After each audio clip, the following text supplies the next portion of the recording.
Hi, good day and welcome to another edition of AEA Insights. On this show, we bring you the experts and try to break down the very complex and technical energy sector conversations. Today, my guest is a man who wears many hats and he's a man who's been in the industry for many, many years. He's also the managing partner for Arthur Energy Africa, a very leading company when it comes to the energy sector in Ghana, West Africa, and on the African continent. Today, we'll touch on the topic of financial discipline and credibility, a requirement for regional power trade. And so, if you are wondering why Ghana is transporting energy to its neighbors, we'll try to explain to you why and why financial credibility is an important subject. Engineer, thank you very much for your time. How many years have you been in the energy industry? Quite a long one. 40 years plus. Yes, way more than 40 years. So you are the perfect person to speak to on this subject then. Well, I think so. I've been in many roles in the sector, especially when it was integrated, when the one company was doing the generation, all the transmission, and so on. Okay. And so I have had the privilege of being exposed to virtually all the sides of the electricity sector. Before we delve into our conversations on our topic for today, how would you assess the energy sector in Ghana and maybe in the sub-region, say West Africa? The power sector in Ghana power sector is probably the second largest in West Africa. Okay.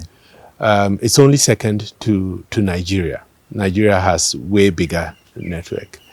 But the power sector in Ghana had chalked a history and for stability and stable supplies over a long time. And because we had started with Akosombo, it also has a reputation of low cost. And that made it possible and attractive for the neighbors to rely on us because it was reliable and it was also cost effective. Right. And that was the start of the regional business. The regional trade started mainly as a bilaterals. Right. Country to country, Ghana to Togo, Togo to Ghana to Benin, and so on, Nigeria to Niger, and bilaterals. But at a certain point, when ECOWAS came together, it was felt that we should widen this and make it a whole region. And that was the reason for the creation of West African Power Pool. Now, the West African Power Pool had several objectives, or several requirements in order to make this regional trade possible. One of the first ones was that the systems should be interconnected with large enough capacity for export and import. Okay. And so infrastructural development was one of the early objectives and early activities of the West African Power Pool.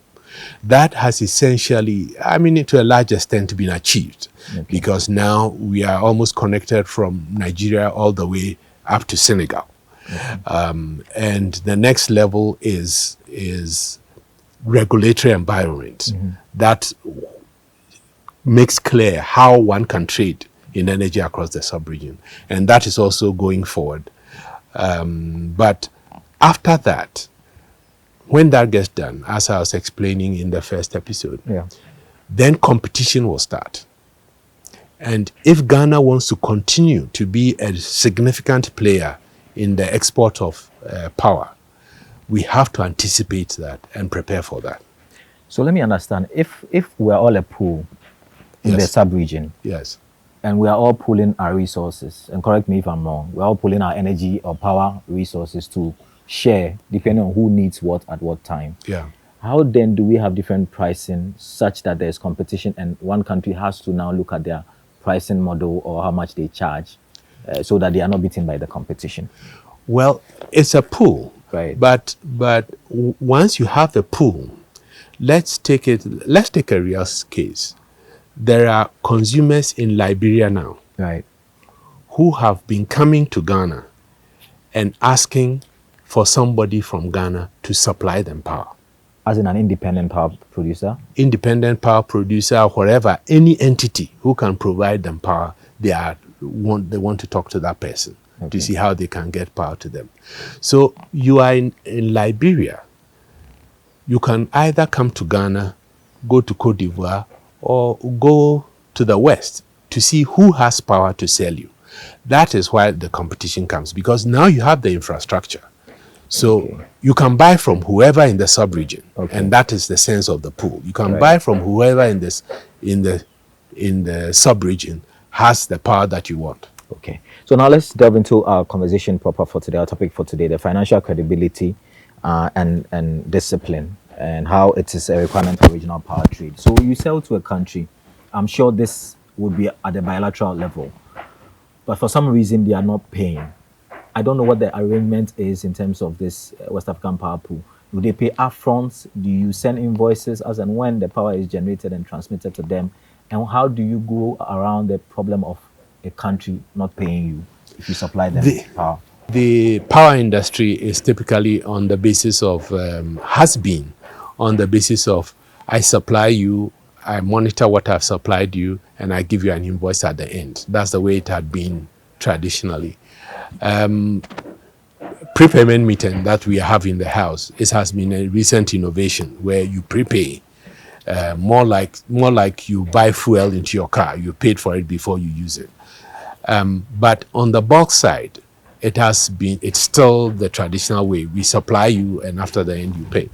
Now, why financial credibility is going to be important is that for how long can people continue to supply you if you are not paying your bills? And the industry, the way the industry has been across the sub-region, it's not just in Ghana, across the sub-region, has been that there has been some laxity in that financial payment discipline. Okay. But if you go into the power pool and we are trading across the sub-region, we can't allow this to go forward. Quite often what has happened historically, what has happened is that you have supplied a country for a year, they are lagging behind in their payments, and you threaten to cut them off. Then their government will come and see your government, and then they will appeal you to keep the power on, because if you cut it off, they will have a national security situation. So that has been going on for quite a while, and we Ghana have also done it. We've also done it? We've done it. There are times we have imported power from Cote d'Ivoire, and we are behind in the payment of our bills, and they are threatening us, and then we'll send people to go and beg, to go and plead for some leeway.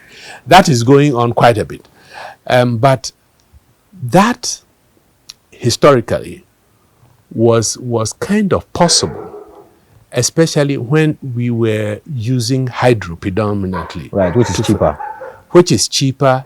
And also which doesn't require continuous costs, so much continuous costs, because you have made a heavy investment in the construction of the dam. Yeah. After that, the operating cost is very low. Right. So when somebody pleads with you, it's easy for you to, okay, pay 50% and then I'll let it run. But we have entered a changed regime with the thermals, because you have to buy the fuel before you can produce it. And you produce it for a month, measure what you have produced that month, and give him an invoice at the end of the month. Meanwhile, you are paid for the fuel 1 month ahead. Yeah. You have produced it in the second month. You've given him a bill on the third month. So you're already 3 months into the thing. You can't afford for him not to pay within the 30 days that he has. And so financial discipline and payment discipline is required if this regional trade is going to work. Right. But if that is the case, why don't we change the pricing model? Why don't they pay, say, 6 months into an escrow in the event that they do not pay for their debt? Those instruments are there. Okay. So you would either get a letter of backup letter of guarantee. Right. That if the person falls behind, you can draw on this. And usually it would have been provided by a bank or a government or something. But quite often people draw on it and then the problems continue. So you can't ask for somebody to put money down for 6 months of supply. And that is a challenge. The thing is that there must be payment discipline. Right. Our utilities must have that payment discipline. I've bought your power, I will pay you. And if we don't, and we have all these arrangements going forward, it becomes complicated. And the utilities themselves must be financially credible, because supposing you are an utility from Sierra Leone and you have come to negotiate for power from Ghana, if you don't pay, the whole thing gets murky. And we have seen it where the IPPs in Ghana have so often threatened to stop production, because they are not getting paid, and everything will get messy if we do that. So, as individual countries and as individual entities, we have to change our behavior and begin to instill payment discipline, even in our one-to-one relationships, so that the whole sector will have that discipline before the regional pool can work smoothly. Yeah. Otherwise, there will always be interruptions. Okay. You're still watching another episode of AEA Insights. On AEA Insights, we try to break down the very complex energy and power sector conversations. And today, my guest is Mr. Engineer Jabesh Amissah-Arthur, who's been in the industry for many, many years. Quite the man to talk to as far as the power sector is concerned. He was one time the main man at Bree Power, so he knows his onions, and he's granted us this privilege to have a conversation with him. So, engineer, if this has to continue, at what level are we looking at? Government to government, the utilities to utilities? Because usually, I know, and correct me again if I'm wrong, is say the ECG who will enter into a contract and not necessarily the government, even though you could argue that by extension it's the government. You call for discipline and credibility, but as humans, you know that people are very susceptible to not pay. How do we go around it? Do we stop this innovation, which in the original premise of the pool was a laudable idea, but if it's not being viable because of even the change from hydro to thermal and all of that, why do we continue? Why should I continue? Because we don't have a choice. If we want the service, as I know my fellow citizens in the sub-region do, they do want the service. If you want the service, for the service to continue to be provided, you have to pay for it. And it shouldn't involve the governments. If we involve the governments, it will get messy. This is a business transaction. It should be between the utilities, and leave the utilities to deal with themselves. Governments should, as far as possible, stay out of it, because when governments come into it, they make it gets more complicated. This is a strict business relationship. Okay. It's as if you have a customer in Sierra Leone and he has asked you to ship him 10 bags of something. Why should the government come into it? I get the understanding. And it's smoother when the utilities do it themselves and sort it out themselves and pay themselves and pay the fuel providers, and everything goes forward. The example that we should give, that I like to give, is, when was the last time we had a fuel shortage in Ghana for vehicles? Okay. And there was a time, every X months, there's a fuel shortage and you see cars queuing for fuel. We haven't had that for several years now. The reason is simple. We have allowed the price to reflect the cost of the fuel. Okay. And therefore, you pay for it, the provider has the money to go and import the next batch and supply, and it has been going on well. It used to be like that with the power sector. Mm-hmm. Once the sector is financially healthy, you'll see the power flowing without, you'll forget even that there's something called power interruption. But if you don't, then there's always an intervention required. Then somebody has to go and find money somewhere to go and buy fuel for you.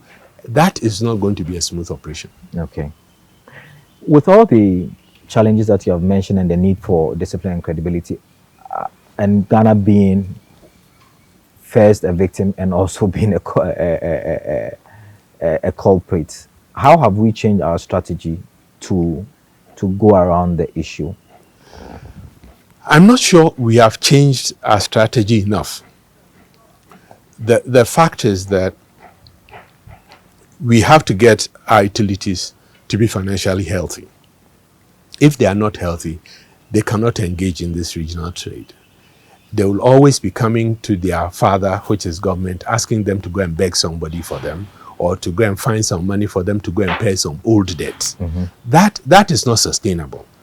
We have to get whatever we have to do. We have to make sure that our utilities are financially healthy and stable, and they can take care of their business and pay their bills. Some of them will say that they are okay, but it's just that they are not getting paid by, let's say, the distribution companies. We have to sort that out. Otherwise, it's not sustainable. Is it not easier said than done? I mean, the utilities obviously are also trying to get their monies. It's not happening. Sometimes from individual consumers, some of them who are doing illegal connections, and sometimes even state companies not paying the utility provider. Yeah. So that becomes a challenge. That puts them in an unhealthy position to pay their bills. Well, whatever it is, you are running a business. The business has to get paid so that you are sustainable. If I've supplied you 10 cartons of beer and you haven't paid for it, why should I send you more? Would any credible businessman do that? No. So it's the same. I've supplied you power. You haven't paid for it. Then you go and get your big brother to come and force me to give you more. That is not sustainable. You get into bigger debts and bigger debts and bigger debts. But whatever your challenge is that you are not able to pay your bills, you have to get your father to help you to sort that out. Yeah. Because each institution must be financially healthy in order for this to go forward. In your experience, what usually would make the utilities unhealthy in terms of their finances? What have you noticed Across the sub-region? Across the sub-region, the first problem is losses. Losses. Okay. There are losses. Each one of them are incurring significant losses at two levels. First, most of them are unable to account for the energy that they buy, the inputs. Okay. When you ask them to account for the energy, how much of it have you sold? Where did it go? Who did you give it to? They account for it and they are left with 35% that they can't account for. So where has it gone to? That is the problem. It's their business. You are a distributor. Let's say that you are a beer distributor. You bought 100 cartons and you have sent it to various stops. Why can't you account for where it has gone? Yeah. But they have to have the structure to look at it and account for it where it has gone. And they are not able to do that. And no business can survive if you buy onions and you can't account for 30% of it. Okay. Yeah. How are you going to survive? And that is the problem across the sub-region. So there's a challenge across the sub-region to deal with this. Inefficiency, corruption, poor governance, theft, all manner of things. All manner of things. But the end result is that they are losing such a large portion of it that the businesses are not sustainable. And they have to do that. That is a major part. Now, the second part is a challenge that we have probably because of the sub-region, the currency fluctuations. Okay. Yes. Currency fluctuations is another problem area.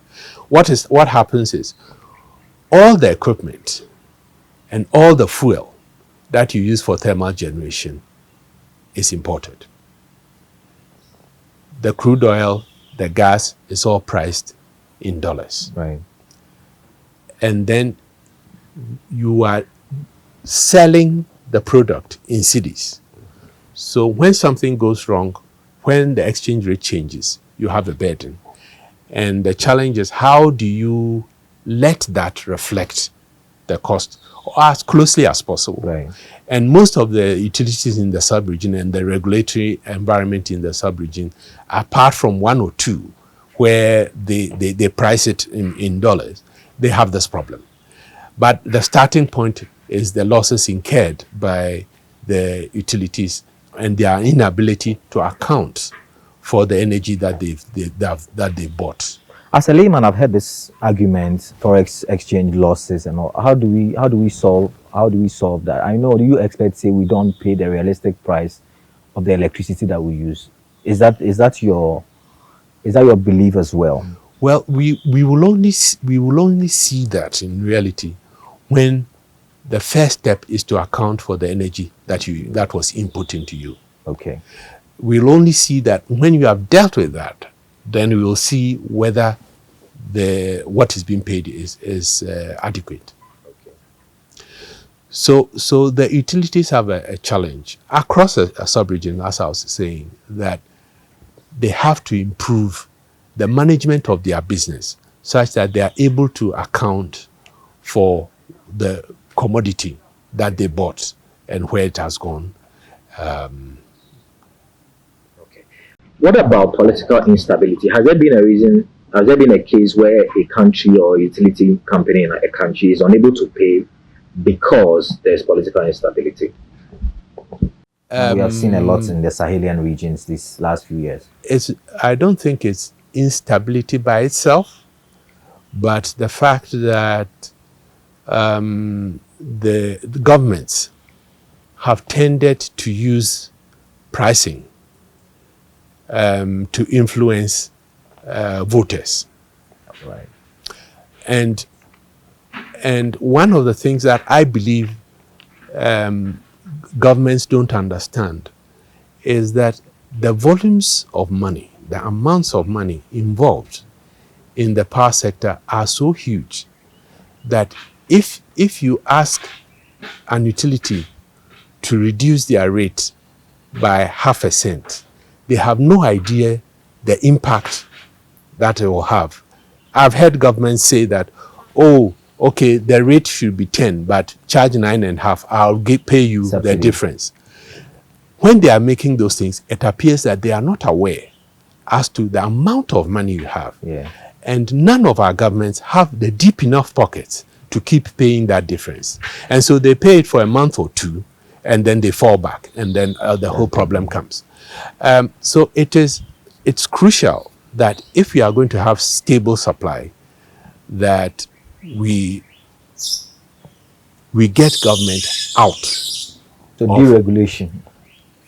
It's not deregulation, but to get government out of the determination of the price of these things. Okay. So that it can be done accurately and properly, and then the utilities can be healthy. Okay. Otherwise, they are always going to have to dip into their pocket to subsidize the utility. Yeah. And none of our governments have the depth in their pocket to be able to do that.